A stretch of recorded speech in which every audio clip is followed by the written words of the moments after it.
Choosing your Fiverr username is an important step that you want to get right from the start.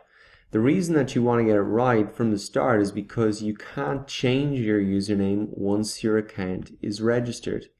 So my advice is really to just use your actual name as your username. And there's a couple of reasons why I'd advise you to do this instead of mentioning your niche or choosing a username that you don't use anywhere else online.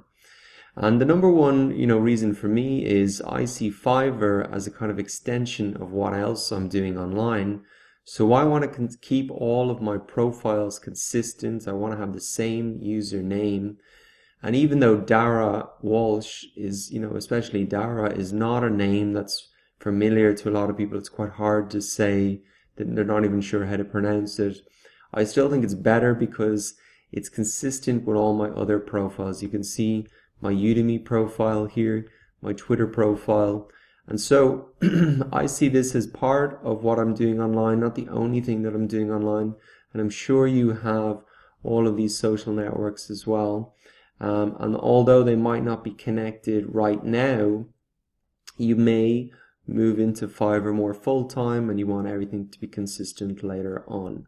Now, the other main reason is that if you do mention your niche in your username, you can't change it, and that means that it's going to be harder for you to change your gigs. The reality is that when you start on Fiverr, you're going to offer certain services in certain categories.